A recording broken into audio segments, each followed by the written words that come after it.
નાત્યશ્નતસ્તુ યોગોસ્તિ ન ચૈકાંતમનશ્નત ન ચાતિ સ્વપ્નશીલસ્ય જાગ્રતો નૈવ ચાર્જુન યુક્તાહાર વિહારસ્ય યુક્તચેષ્ટસ્ય કર્મસુ યુક્તસ્વપ્નાવબોધસ્ય યોગો ભવતિ દુઃખઃ યદા વિનિયતં ચિત્તં આત્મનેવાવતિષ્ઠતે નિસ્પૃહ સર્વકામેભ્યો યુક્ત ઇત્યુચ્યતે તદા યથા દીપો નિવાતસ્થો નેંગતે સોપમા સ્મૃતા યોગિનો યત ચિત્તસ્ય યુંજતો યોગમાત્મન યત્રો પરમતે ચિત્તં નિરુદ્ધં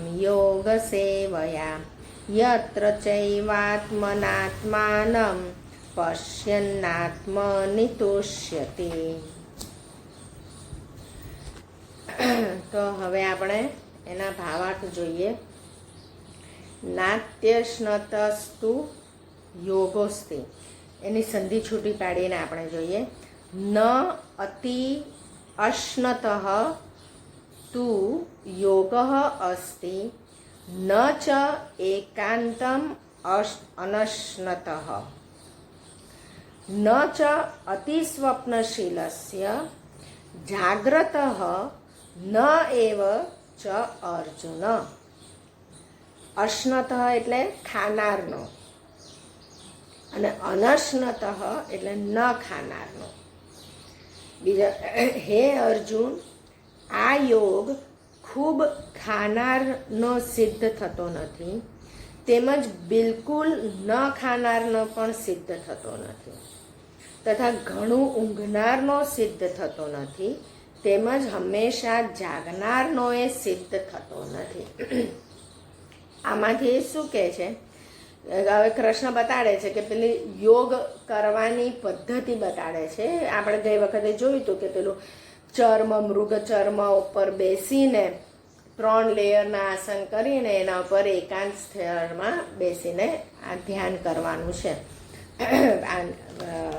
નાકના અગ્રભાગે બી કીધું હતું કે ત્યાં આગળ ધ્યાન રાખીને કરવાનું છે.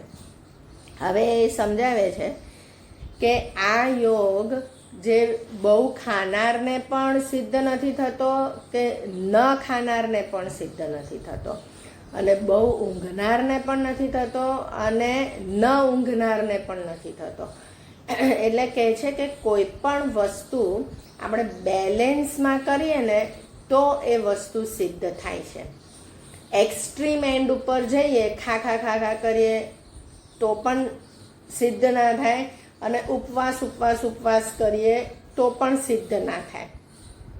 એનું કારણ એમણે કીધું છે કે આવું અતિ જે એક્સ્ટ્રીમમાં આપણે જે કોઈ કાર્ય કરીએ કે જે કોઈ કર્મ કરીએ તો આપણી આસક્તિ એની અંદર બહુ થઈ જાય, બહુ લગાવાઈ જાય. ખાનારને એટલે ખાવું જ ખાવું, બસ મન આખો દિવસ એનું ખાવામાં જ હોય. કે જે ઉપવાસ કરવાવાળું હોય તો કે ના, મારે નથી જ ખાવું, ઉપવાસ કરે રાખે. ઉપવાસ કરે તો શરીરને કષ્ટ પડે છે. એટલે આપણું મન, શરીર સ્થિર હોય, સ્વસ્થ હોય તો જ સ્વસ્થ રૂપે આપણું મન કામ કરી શકે. શરીરને કષ્ટ પડે તો આપણું મન સ્વસ્થ રૂપે કામ કરી શકે નહીં. એટલે પછી કહે છે યુક્તાહાર વિહારસ્ય યુક્ત ચેષ્ટસ્ય કર્મસુ યુક્ત સ્વપ્નાવબોધસ્ય યોગઃ ભવતિ દુઃખઃ. એટલે કે છે દુઃખોનો નાશ કરનાર યોગ તો યથાયોગ્ય આહાર વિહાર કરનારનો, કર્મોમાં યથાયોગ્ય ચેષ્ટા કરનારનો તથા યથાયોગ્ય ઊંઘનાર તેમજ જાગનારનો જ સિદ્ધ થાય છે. આગલા શ્લોકમાં એમણે કીધું કે બહુ ખાનાર અને ન ખાનાર, બહુ ઊંઘનાર અને ન ઊંઘનાર એ લોકોને સિદ્ધ થતો નથી. અને આ શ્લોકમાં કહે છે કે યથા યોગ્ય આહાર અને વિહાર કરનાર અને યથા યોગ્ય કર્મોમાં ચેષ્ટા કરનાર. એટલે કર્મોમાં પણ કહે છે કે આખો દિવસ કર્મ કરે રાખવાના અને એકેય દિવસ કોઈ કર્મ નહીં કરે રાખવાના, એટલે કે આળસુની જેમ પડી રહેવાનું. એ લોકોને પણ યોગ સિદ્ધ થતો નથી. યુક્ત હોવું જોઈએ, યથા યોગ્ય. પછી કહે છે યદા વિનિયતમ ચિત્તમ આત્મની એવ અવતિષ્ઠતે નિસ્પૃહ સર્વકામેભ્યઃ યુક્તઃ ઇતિ ઉચ્યતે તદા. એટલે કે સંપૂર્ણ વશમાં કરેલું ચિત્ત જે વખતે પરમાત્મામાં જ સમ્યક રીતે સ્થિત થઈ જાય છે એ વખતે સમસ્ત ભોગોથી નિસ્પૃહ થયેલો માણસ યોગયુક્ત કહેવાય છે. એટલે એવો માણસ યોગયુક્ત કહેવાય કે સંપૂર્ણ વશમાં કરેલું ચિત્ત અને જે પરમાત્મામાં જ સમ્યક રીતે સ્થિત થઈ જાય છે. હવે સંપૂર્ણ વશમાં કરેલું ચિત્ત, હવે ઘણીવાર શું છે કે આપણે ચિત્તને મનને આમાં ચિત્તને સંપૂર્ણ વશમાં કરેલું કીધું ચિત્તમ, કારણ કે એ ચિત્ત એટલે એ ડીપ સીટેડ મેમરી છે અને એ ડીપ સીટેડ મેમરીને આપણે વશમાં કરવાનું છે. બાકી મનને વશ ઘણા કરી લે છે. હવે ફોર એક્ઝામ્પલ આ ઘણા લોકો બધા નથી આવી ક્રિયાઓ કરતા કે સળગતા અંગાડા પર ચાલી શકે છે. એ કેવી રીતે ચાલી શકે છે? એમણે મનને વશ કરેલું છે. એ જે પેન ઇમ્પલ્સ આવે, જે સળગતા અંગારા ઉપર પગના તળિયેથી જે દાઝવાનો જે સેન્સેશન આવે ને, એ સેન્સેશનને એ અવગણે. એટલે કે આપણું મન ઇન્ટરપ્રિટ ના કરી શકે કે આ દાઝવાના સેન્સેશન છે. એટલો કાબુ એમના મન ઉપર હોય. કારણ કે મન કેવી રીતે એક્ટ કરે કે આ જે સેન્સેશન આવે ને, દાઝવાના સેન્સેશન આવે ને, એટલે સીધું એ મન આ ઇન્દ્રિયોથી સેન્સેશન લે અને બુદ્ધિને પહોંચાડે અને બુદ્ધિ પછી ડિસિઝન લઈને મનને કહે કે આવું કરો, કે પગ લઈ લો ફટાક દઈને. પણ જે માણસે મનને કાબૂમાં કરેલું હોય તો એ સળગતા અંગારા પર ચાલી શકે, કારણ કે એમણે એ સેન્સેશન બુદ્ધિ સુધી પહોંચાડ્યું જ નહીં. એને મનને આવ્યા, ઇન્દ્રિયથી આવ્યા, પણ એ બુદ્ધિ સુધી ના પહોંચાડ્યું.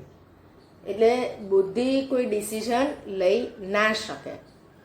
એટલે આવું એ મનને વશ કરેલું કહેવાય. પણ અહીંયા કહે છે કે સંપૂર્ણ વશમાં કરેલું ચિત્ત.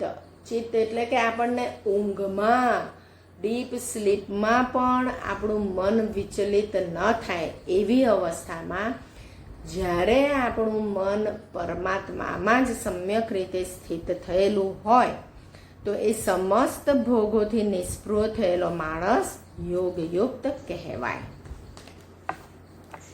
પછી યથા દીપો નિવાતસ્થો નેંગેતે સોપમા સ્મૃતા.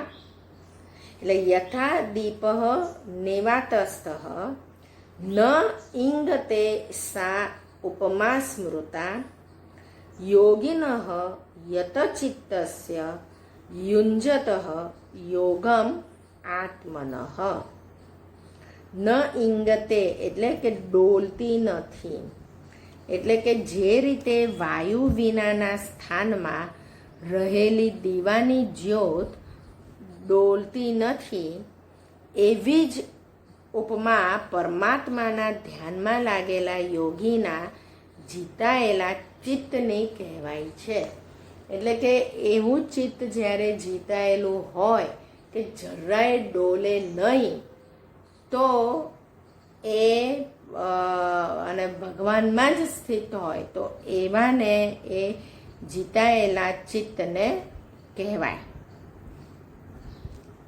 પછી યત્ર પરમતે ચિત્તમ નિરુદ્ધમ યોગ સેવયા યત્ર ચ એવ આત્મના આત્માનમ પશ્યન આત્મની તુષ્યતિ. એટલે કે યોગના અભ્યાસથી નિરુદ્ધ થયેલું ચિત્ત જે અવસ્થામાં ઉપરતિ પામે છે અને જે અવસ્થામાં પરમાત્માના ધ્યાનને લીધે શુદ્ધ થયેલી સૂક્ષ્મ બુદ્ધિ દ્વારા પરમાત્માનો સાક્ષાત્કાર કરતો સચ્ચિદાનંદ ઘન પરમાત્મામાં જ સંતુષ્ટ રહે છે.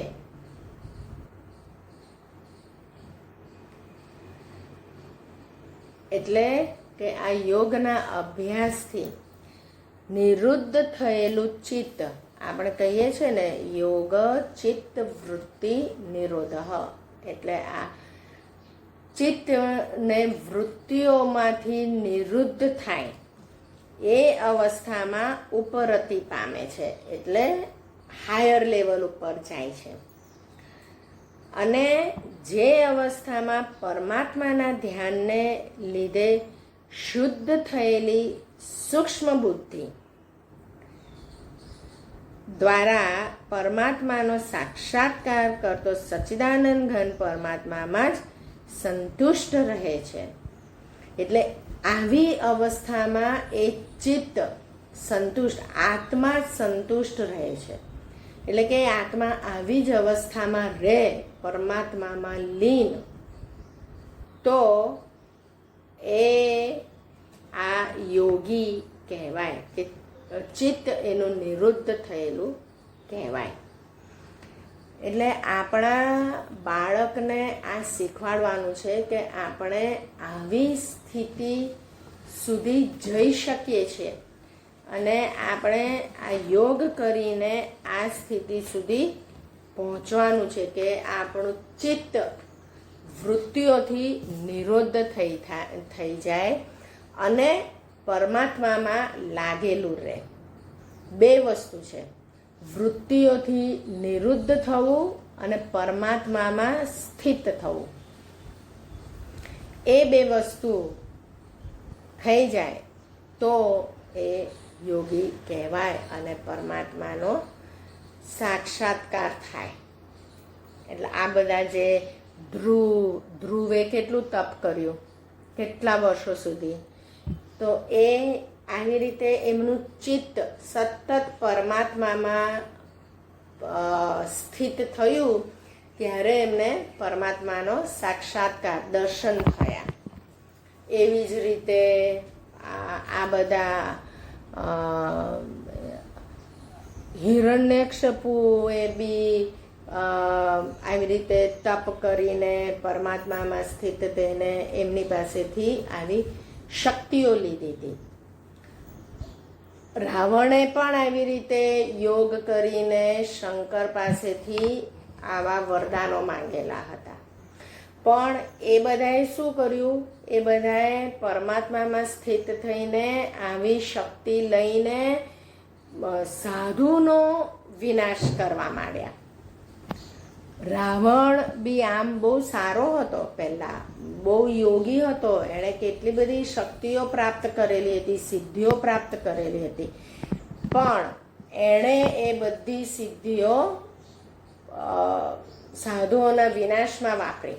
એટલે બે વસ્તુ કૃષ્ણએ કીધી છે, ચિત્તમાંથી વૃત્તિઓનું નિરુદ્ધ થવું અને એ પરમાત્મામાં સ્થિત થવું. વૃત્તિઓથી નિરુદ્ધ થઈ શકીએ પણ પછી એ પરમાત્મામાં સ્થિત ન થાય અને એ શક્તિઓ પછી આપણે આવી રીતે બીજી રીતે વાપરીએ તો રાવણ જેવો નાશ કરવા માટે, કંસ જેવાનો નાશ કરવા માટે કૃષ્ણએ આવવું પડે. એટલે બે વસ્તુ એમણે કીધી કે વૃત્તિ નિરોધ અને પરમાત્મામાં સ્થિત. એટલે આપણે આપણા બાળકને પણ એવું જ કહેવાનું છે કે તારે પણ આવી રીતે ચિત્તમાંથી વૃત્તિઓનું નિરુદ્ધ કરતાં શીખવાનું છે અને પરમાત્મામાં સ્થિત રહેવાનું છે. તો તું યોગી રીતે જન્મી શકીશ અને તને પરમાત્માનો સાક્ષાત્કાર થશે.